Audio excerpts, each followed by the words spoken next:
Nous allons évoquer un avis de la Commission d'examen des pratiques commerciales relatif à la diffusion de prix uniformisés par catalogue au sein des réseaux de franchise et des enseignes d'indépendants. Cet avis est le numéro 21-4, il a été rendu le 15 avril 2021.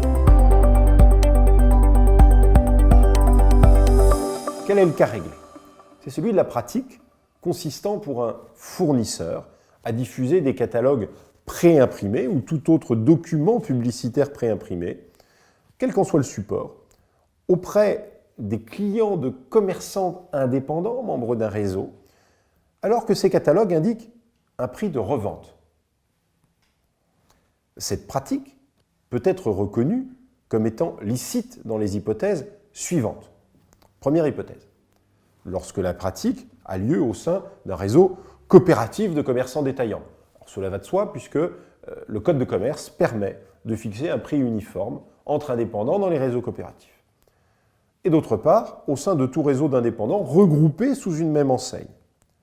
Dans ce dernier cas, toutefois, les documents doivent présenter soit des produits nouveaux, sur une courte durée correspondant à une période de lancement de ces produits, soit des produits promotionnés, également sur une courte période, soit des produits complexes pour lesquels le distributeur s'est engagé à fournir des services qui dépassent habituellement ceux prévus pour la distribution de produits de même nature.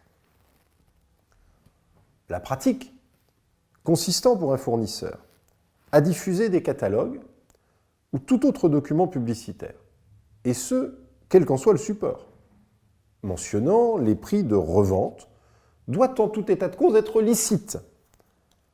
C'est le cas lorsque ces documents promotionnels ou ces documents de vente font état de prix conseillés ou de prix maxima.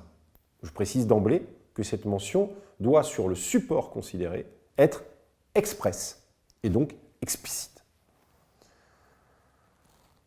Les distributeurs doivent par ailleurs conserver l'entière faculté de fixer librement leur prix de revente par rapport à ceux indiqués dans le catalogue.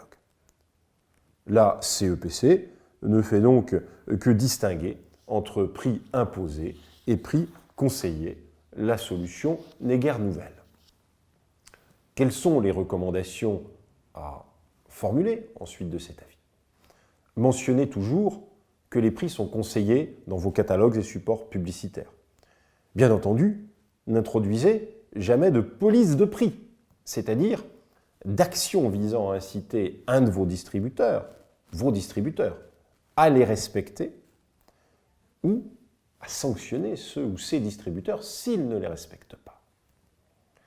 Conseiller un prix, c'est une première marche vers l'imposition du prix, laquelle est constitutive d'une entente prohibée. Le droit de la concurrence est un droit pragmatique qui s'attache au contrat, au support, mais aussi au fait. Soyez donc vigilants puisque les sanctions pécuniaires des ententes sont particulièrement lourdes.